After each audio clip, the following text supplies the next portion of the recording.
Et là, une bonne question dans la liturgie, là, on parle de la bénédiction des huiles saintes d'une manière générale. Mais pour, par exemple, l'huile des malades, l'huile des catéchumènes et puis les 5 crèmes, on peut parler d'une manière générale des bénédictions, mais il y a une spécificité un peu pour les 5 crèmes. Hein. On parle de la création des 5 crèmes. Hein. Quand vous lisez, pour les autres, on dit la bénédiction et de là est venu les mots consécration, hein, de manière solennelle. Et c'est peut-être cela qui a donné aussi, et certainement, les noms à cette messe-là. Quand on parle de messe chrismale, hein, il y a les mots chrisme qui est là, donc les 5 crèmes, c'est cette huile-là qui a donné ces noms à cette messe, et cette huile-là, cette dignité de nous rappeler ce que nous sommes comme prophètes, prêtres et rois, hein, l'huile qu'on utilise pour les baptêmes, l'huile qu'on utilise à l'ordination sacerdotale, l'huile qu'on utilise pour les sacrements de la confirmation et même lors des ordinations épiscopales.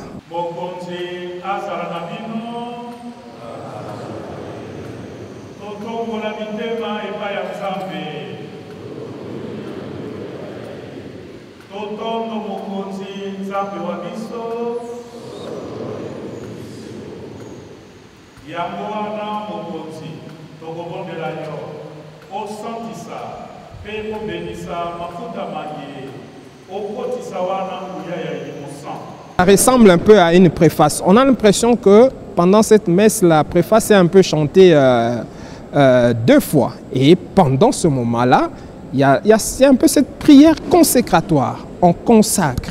Hein. Le Seigneur soit avec vous, élevons notre cœur, nous les tournons vers le Seigneur, rendons grâce au Seigneur notre Dieu, cela est juste et bon. Et toute une prière, hein, qui a à la fois la forme de préface dans sa deuxième partie, et dans la première partie, il y a une longue prière qui a l'allure, je ne dirais même pas l'allure, mais la forme vraiment d'une prière consécratoire, et pour montrer la place centrale de cette huile dans la vie de l'Église. Comme je l'ai dit, ça nous rappelle que nous sommes chrétiens, l'onction, et en tant que chrétien, on est roi, on est prophète et on est prêtre.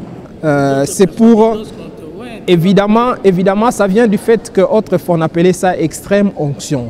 Hein? Quand on disait les sacrements d'extrême onction, donc on attendait que quelqu'un arrive à l'article de la mort, on allait appeler les prêtres qui intervenaient pour donner cette onction-là et la personne mourrait après.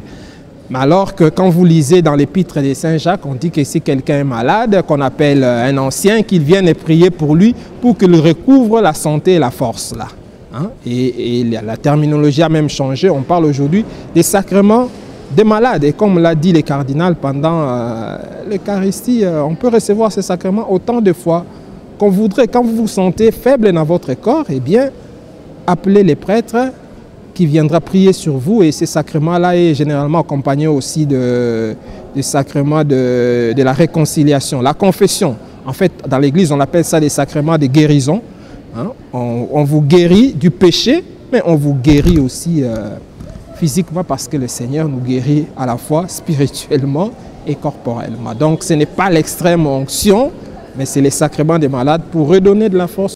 Les jeudis saints marquent pour les chrétiens la veille du mystère pascal. Ils commémorent l'institution de l'Eucharistie par Jésus lors de la scène. Ces derniers repas partagés avec ses disciples avant son arrestation. Au cours de cette célébration, Jésus n'a pas seulement offert le pain et le vin comme son corps et son sang. Il a aussi institué un ministère, une mission. C'est ce soir-là qu'il a confié à certains hommes la charge de faire mémoire de lui à travers les siècles. Ces hommes, ce sont les prêtres. Chaque prêtre aujourd'hui encore reçoit les sacrements de l'ordre pour pouvoir exercer ses ministères sacrés. Mais que faut-il réellement retenir de ces liens profonds entre l'ordre sacré et l'Eucharistie? C'est dans cette relation que s'enracinent les mystères du sacerdoce, un service du peuple de Dieu centré sur les dons de l'Eucharistie, source et sommet de la vie chrétienne. Suivez ces focus. Dans l'Église catholique, le sacerdoce désigne la fonction de médiateur entre Dieu et l'humanité. Ce pouvoir, reconnu comme un sacrement, est conféré par un évêque lors d'une cérémonie solennelle appelée ordination. Au cours de cette célébration, les personnes appelées sont chacune destinées à une mission spécifique, avec des pouvoirs bien définis. Et même quand vous participez à des ordinations, il y a une même prière, mais il y a des différences, des nuances. Quand on ordonne un évêque, la prière est qu'il entre dans l'ordre de succession apostolique. Alors, si c'est un prêtre, on ordonne prêtre, la prière dit comme collaborateur de l'ordre épiscopal. Si c'est un diacre, on dit non, on leur donne diacre pour être au service de l'évêque. Donc, c'est ça qui fait la différence. Le diacre est ordonné au service de l'évêque, le prêtre est ordonné pour être collaborateur des évêques, l'évêque est ordonné pour entrer dans la succession apostolique. Les sacerdoces, c'est cette mission que les prêtres reçoivent de l'évêque. Parce que les sacerdoces du prêtre, ça se comprend à l'intérieur de l'épiscopat. Donc il n'y a pas un prêtre qui vit en dehors de l'évêque. Le prêtre est toujours dedans, parce qu'il est ordonné prêtre comme collaborateur. Il participe au pouvoir de l'évêque. C'est le cas que nous voyons, exemple, dans les paroisses ici. Quand on nomme un curé, le représentant légal, c'est l'archevêque de Kinshasa. Mais parce qu'il ne peut pas être partout, il délègue un prêtre avec les pouvoirs d'administrer et de sanctifier et prêcher la bonne nouvelle à ce peuple. Après l'homélie, plusieurs moments particuliers se succèdent. L'appel décisif et la réponse définitive marquent le don de soi au Christ pour son service. Suit un échange de questions-réponses pour s'assurer que l'élu accepte pleinement la charge qui lui est confiée par l'Église. La prosternation, signe d'humilité, précède les litanies des saints, invoquant leur intercession. Le sommet de la cérémonie est l'imposition des mains par l'évêque, geste qui confère le pouvoir sacerdotal, suivi de la grande prière de consécration. Quand on ordonne des prêtres, c'est les mains de l'évêque qui est important. Donc l'évêque impose les mains, les autres prêtres viennent imposer, non pour ordination, mais geste d'accueil. C'est un seulement geste d'accueil, mais qui est facultatif aussi, qui n'est pas vraiment obligatoire. Mais on les fait signe d'accueil. Nous t'accueillons dans l'ordre. Il ne transmet pas un pouvoir. Non, les prêtres ne transmettent rien. Les gestes qui marquent vraiment l'ordination, il n'y en a que deux. Il y a l'imposition des mains de l'évêque. L'évêque qui vient impose les mains. Il attend, les prêtres passent, tout le monde passe. À la fin, l'évêque vient encore la prière consécratoire. Donc l'imposition des mains de l'évêque et la prière, c'est ça qui fait de la personne de devenir prêtre. Cette prière retrace l'histoire du sacerdoce ministériel, depuis l'Ancien Testament jusqu'à nos jours. Lors de l'ordination d'un évêque, la prière d'ordination est dite avec l'évangéliaire ouvert au-dessus de sa tête. Des rites complémentaires, tout aussi importants, sont également observés, l'onction avec le Saint-Crème versé sur la tête pour les évêques, symbolisant la plénitude du sacerdoce, et sur les mains pour les prêtres, exprimant la sanctification de leurs gestes. S'ajoute la remise de la Bible, du calice, le port des habits liturgiques, entre autres. Ainsi, le prêtre devient le pont entre Jésus et son peuple. Ce mystère s'accomplit chaque fois que le prêtre célèbre la messe. Les paroles de Jésus, « Prenez et mangez en tous, ceci est mon corps livré pour vous, ceci est mon sang versé pour vous », instituent l'Eucharistie. Le pain et le vin, bien que simples en apparence, revêtent une dimension mystérieuse. Pour être autorisé à recevoir l'Eucharistie, l'Église prévoit une préparation préalable pour ceux qui le désirent, c'est l'étape de la catéchèse. Dans l'Eucharistie, c'est le Christ lui-même qui est présent. Les prêtres sont véritablement les canaux de cette bénédiction pour tous. Il n'y a pas de messe sans prêtre. Prions pour ces personnes mises à part, par qui notre salut est transmis. Bonne fête à vous, chers prêtres. Notre vie de prêtre, c'est la vie du Christ, la vie donnée pour les autres. Alors c'est une vie qui est marquée plus par l'identité chrétienne, même si on dit que l'habit ne fait pas les moines, mais on reconnaît les moines par son habit.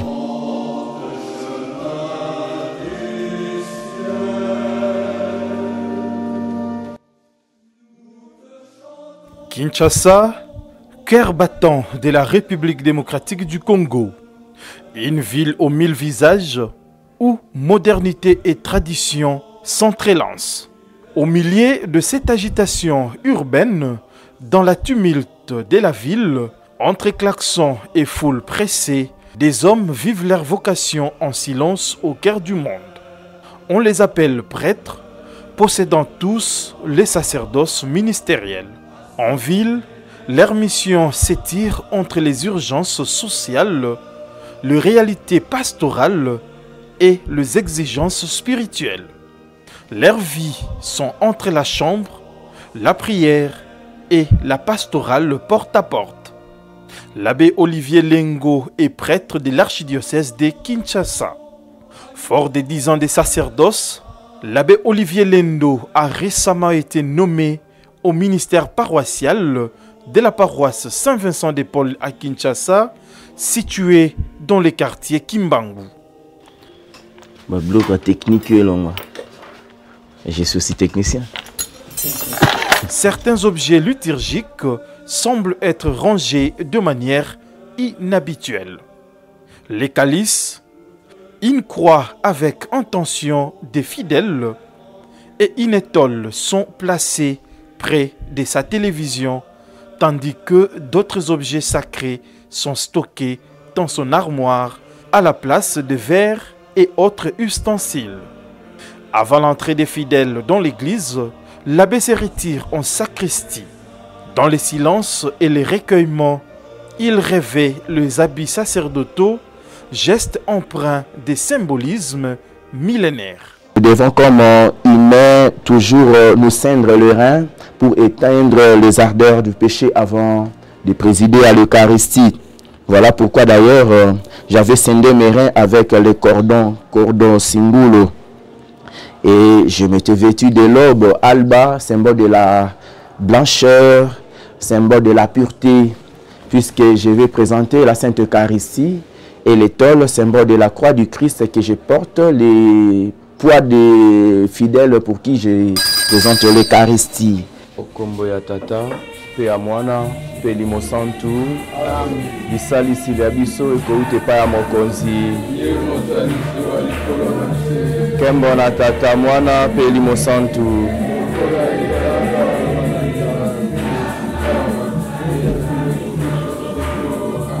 Okombo ya tata, pe amwana, pe limosantu. Pour lui, chaque Eucharistie est un moment unique, une rencontre sacrée entre Dieu et son peuple.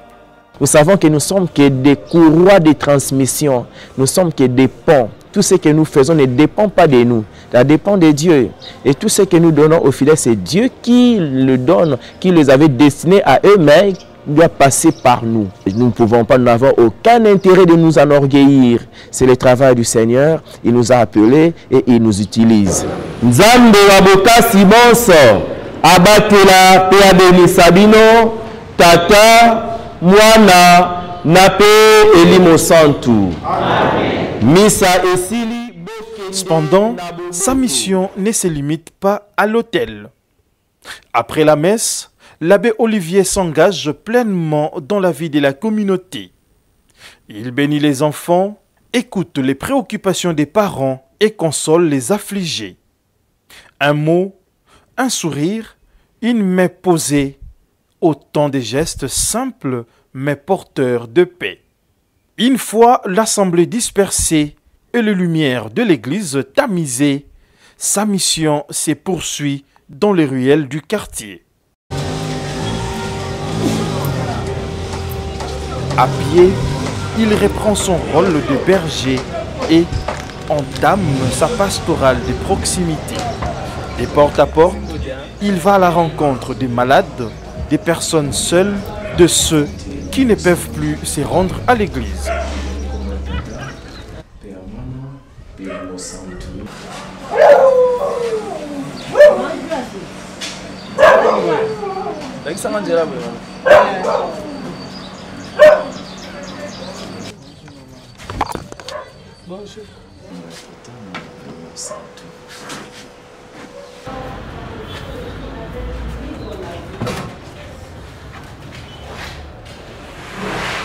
Ave. Le Seigneur met en toi sa préférence. C'est un choix que le Seigneur a opéré. Être archange, être mère ange et père ange, c'est une vocation. C'est le Seigneur qui appelle. Et quand il appelle, il donne des atouts pour que nous puissions donner le meilleur de nous-mêmes. Je suis prêtre parmi ces jeunes. Comme vicaire de la paroisse, j'ai la charge d'accompagner les jeunes, tous les groupes de jeunes. Il s'agit ici de l'armée des petits anges Saint Vincent de Paul. À côté de cette vie active, la solitude du prêtre est une réalité.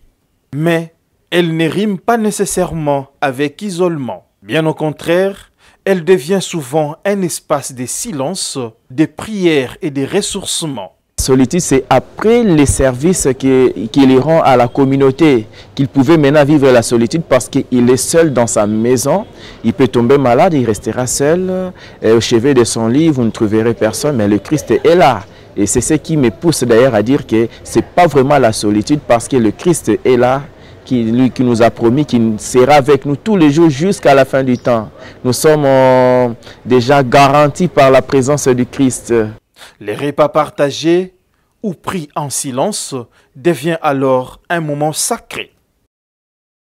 Si l'abbé Olivier partage sa vie entre la résidence paroissiale et l'église, l'abbé François Batoifé, lui, conjugue quotidiennement rigueur intellectuelle et vie spirituelle. Et généralement, je vais à l'université en clergémène. Et s'il y a des grandes célébrations eucharistiques, je porte aussi ma soutane. Mais parce que avant d'être professeur, je suis d'abord prêtre.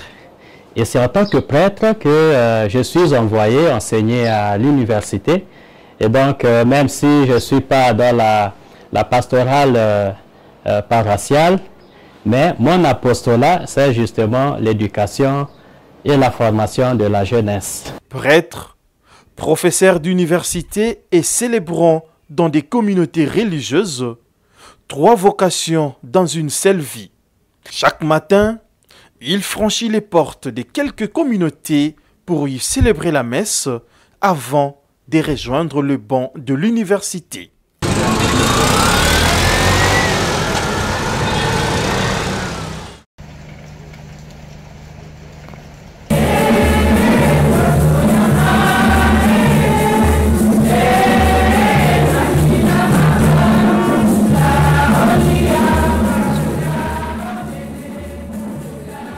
L'abbé François est un visage familier aussi bien dans les amphithéâtres que dans la prière communautaire. François Batoifé Ngole, c'est un prêtre du diocèse de Basankosso et aussi il est professeur. Comme prêtre, je trouve que l'abbé François est un prêtre dynamique et il nous inspire beaucoup par ses enseignements, ses prédications. C'est un prêtre selon le cœur de Jésus. J'avoue qu'il exerce son ministère vraiment avec dévouement et il est fier d'être prêtre, d'être vraiment prêtre selon le cœur de Jésus. Et la presse fait partie des médias et avec M. l'abbé François, il y a une bonne collaboration. Il y a une bonne collaboration. Il est bibliste, il est dans son domaine, il publie beaucoup chez nous et puis il nous aide aussi pour la correction de certains ouvrages. Alors ça c'est un autre aspect important de mon apostolat, à part l'enseignement académique, où je produis par exemple des livres scientifiques pour les étudiants, pour le monde universitaire. Ça c'est une introduction aux évangiles synoptiques que j'ai publié à Paris, à l'Harmattan, et ça sert de cours, d'outil de recherche pour les étudiants. Par contre, pour la prédication des retraites, des sessions auprès des communautés, ça c'est aussi un aspect de mon apostolat, parce que j'ai été aussi vicaire épiscopal chargé de l'accompagnement des prêtres et des consacrés. Et j'ai prêché des retraites à Buta, à Mbandaka Bikoro, à Bassankusu, à Bokungui Kela, ici à Kinshasa, dans d'autres diocèses. Ce qui fait que cette riche expérience m'a poussé à publier ce livre, L'argile dans la main du potier, propos pour la formation permanente du clergé. Après la messe, direction l'université où il enseigne. Un autre lieu, une autre mission, mais toujours au service de l'homme et des dieux. À mi-chemin entre la chaire universitaire et la vie communautaire, sa vocation devient un pont entre la foi et la raison, entre la transmission du savoir et l'accompagnement spirituel. L'enseignement universitaire comme apostolat est justement au service de la foi et de la raison. J'évoque d'abord le pape Jean-Paul II dans l'écrit Fides et Ratio.